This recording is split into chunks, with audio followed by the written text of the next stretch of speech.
Selamat siang sahabat M2TV dimanapun Anda berada.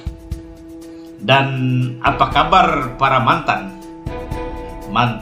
tim sukses gubernur, bupati, dan wali kota, juga para mantan tim sukses legislatif tahun 2019.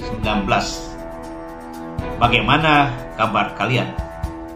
Apakah ada yang sudah sukses? Jika belum sukses, sabar saja dan jangan stres. Kalau stres, rawan kontaminasi dengan berbagai penyakit, darah tinggi, kencing manis, pucat-pucat, sesak napas, dan juga mual-mual karena asam lambung. Yang lebih parah lagi, kalau stres akan sangat dekat dengan stroke. Kalau sudah stroke, sangat dekat juga dengan keok.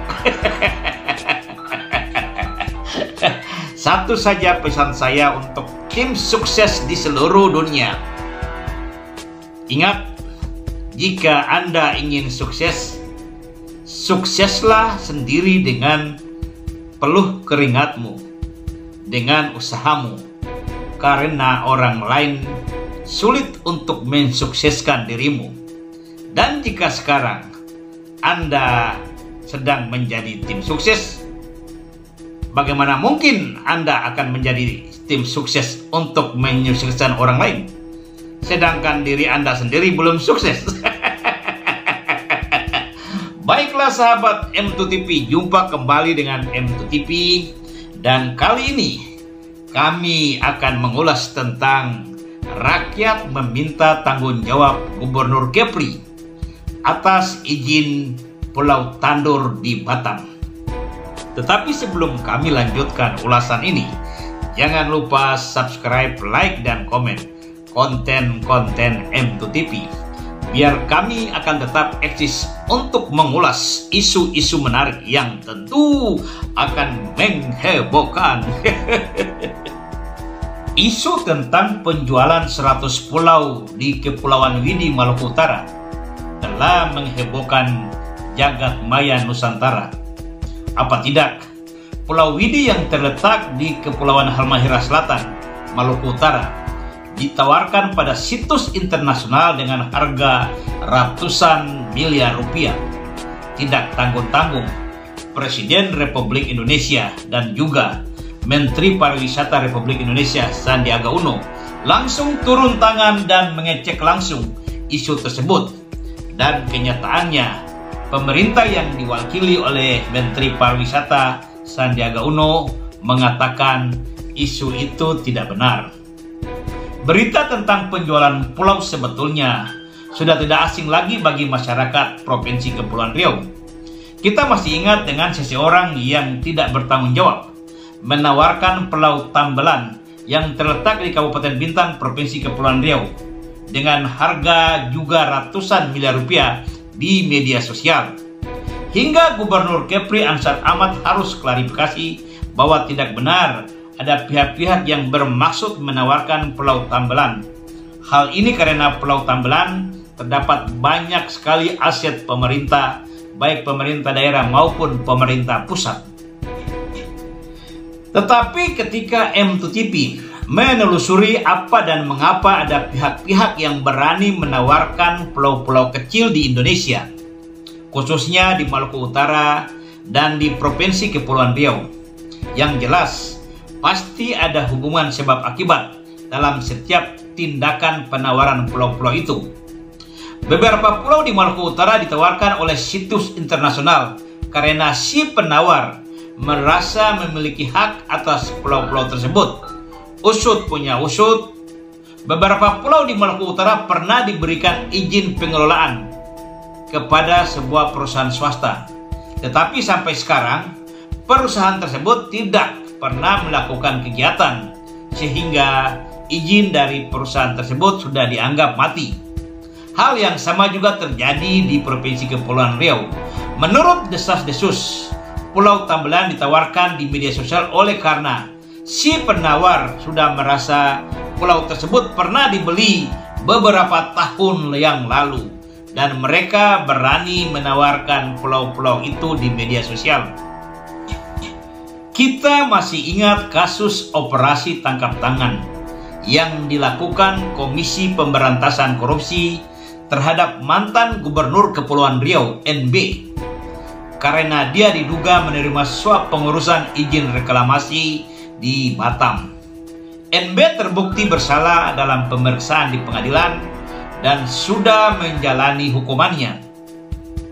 Dan kita masih ingat juga kasus mantan Sekretaris Daerah Kabupaten Bintan, Azirwan, harus dipenjara karena pengurusan izin pelepasan hutan di Kabupaten Bintan. Dari kedua kasus ini, kita sungguh sangat memahami bahwa budaya di lingkungan aparatur pemerintah daerah tidak ada makan siang gratis. Setiap izin yang diterbitkan seseorang kepala daerah pasti ada nilainya. Ketika lahan tambang di Pulau Bintan dan Karimun dapat dikatakan sudah habis. Ketika potensi untuk bermain-main dana anggaran pendapatan dan belanja daerah semakin sulit, maka lahan pantai dan pulau-pulau kecil ke depan akan menjadi objek produktif bagi pemangku kebijakan. Legasi negara atas nama kawasan hutan, lalu menutup mata dan lepas tanggung jawab, serta tidak peduli dengan hak-hak rakyat, dianggap sudah biasa. Kasus terbaru ketika Gubernur Kepri Ansar Ahmad menerbitkan izin pengelolaan jasa lingkungan dalam kawasan hutan untuk sebuah perusahaan swasta di Pulau Tandur yang terletak di Kelurahan Kanipan, Kecamatan Belakang Padang, Kota Batam. Muncul banyak pertanyaan. Mengapa kok tiba-tiba izin itu terbit? Masyarakat yang menguasai Pulau Tandur tidak tahu. RT RW tidak tahu. Lurah Kanipan dan Camat Belakang Padang juga tidak tahu. Mungkin juga Wali Kota Batam tidak tahu. Pertanyaannya, apa isi dari pertimbangan teknis atau kajian teknis yang diajukan Dinas Kehutanan Provinsi Kepulauan Riau kepada Gubernur Kepulauan Riau sebagai dasar penerbitan izin itu? Kapan sosialisasi izin lingkungan kepada masyarakat?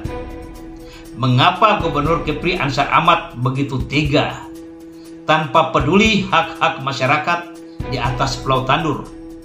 Ada ratusan pohon kelapa yang sudah berumur puluhan tahun di sana. Ada ribuan pohon karet yang sudah ditanam masyarakat puluhan tahun di sana. Bermacam-macam pohon buah-buahan, semuanya sudah berusia puluhan tahun. Pulau itu sudah dikelola oleh masyarakat puluhan tahun yang lalu, sebelum Kementerian Kehutanan menerbitkan kawasan tersebut atau menetapkan kawasan tersebut menjadi kawasan hutan. Jangan karena keberpihakan kepada pengusaha atau kelompok pemilik modal, lalu Pak Gubernur beralasan Pulau Tandur masuk dalam kawasan hutan.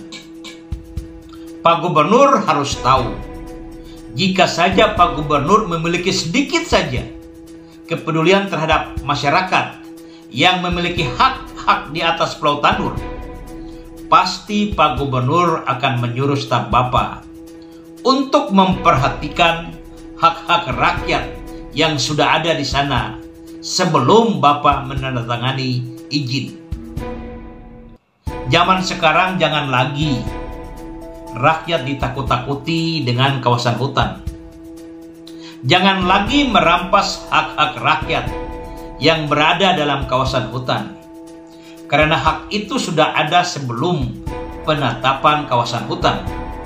Bahkan Presiden Republik Indonesia, Insinyur Joko Widodo, telah menerbitkan Peraturan Presiden Nomor 88 Tahun 2017 tentang penyelesaian penguasaan tanah dalam kawasan hutan. Satu upaya yang tulus dari seorang Presiden Joko Widodo untuk memproteksi dan melindungi hak-hak rakyat yang berada dalam kawasan hutan. Karena Presiden menyadari banyak sekali hak-hak rakyat yang dirampas karena alasan kawasan hutan. Mohonlah Pak Gubernur bekerja dan berpikir seperti apa yang telah diterapkan oleh Presiden Joko Widodo. Peraturan Presiden nomor 88 tahun 2017 secara eksplisit telah mengatur pola penyelesaian tanah yang telah dikuasai masyarakat tetapi masuk dalam kawasan hutan. Dalam hal ini, Pasal 7 Peraturan Presiden nomor 88 tahun 2017 dijelaskan bahwa pola penyelesaian untuk bidang tanah yang telah dikuasai dan dimanfaatkan dan atau telah diberikan hak-hak di atasnya sebelum tanah tersebut ditunjukkan sebagai kawasan hutan dilakukan dengan mengeluarkan bidang tanah dari kawasan hutan melalui perubahan batas kawasan hutan. Sekali lagi perlu kami bacakan, Perpres nomor 88 tahun 2017 secara eksplisit telah mengatur pola penyelesaian bidang tanah yang telah dikuasai masyarakat tetapi masuk dalam kawasan hutan. Dalam hal ini Pasal 7 Peraturan Presiden nomor 88 tahun 2017 dijelaskan bahwa pola penyelesaian untuk bidang tanah yang telah dikuasai dan dimanfaatkan dan atau diberikan hak-hak di atasnya sebelum tanah tersebut ditunjukkan sebagai kawasan hutan dilakukan dengan mengeluarkan bidang tanah dari dalam kawasan hutan melalui perubahan batas kawasan hutan. Dengan bunyi Pasal 7 Peraturan Presiden nomor 88 tahun 2017 ini, jika saja pemerintah daerah kita memiliki hati nurani untuk memperjuangkan hak-hak rakyat, maka Pulau Tandur yang sudah dikuasai rakyat sebelum ditunjukkan menjadi kawasan hutan harus dikeluarkan dari peta kawasan hutan. Yang terjadi adalah pemerintah daerah memanfaatkan kawasan hutan untuk merampok hak-hak rakyat. Mereka menutup mata dan tidak peduli dengan keringat dan darah rakyat yang bercucuran untuk mengelola Pulau Tandur. Lalu ketika permasalahan dipublikasi, perusahaan yang sudah mendapat izin ingin duduk dengan masyarakat yang menguasai dan memanfaatkan Pulau Tandur, lalu menawarkan diri memberikan kompensasi bagi masyarakat Rp1.300 per meter. Bagi masyarakat, Gubernur Kepulauan Riau Ansar Ahmad harus bertanggung jawab atas keputusan memberikan izin pengelolaan Pulau Tandur kepada perusahaan swasta. Sampai kapanpun, masyarakat akan tetap meminta pertanggungjawaban Gubernur Kepulauan Riau.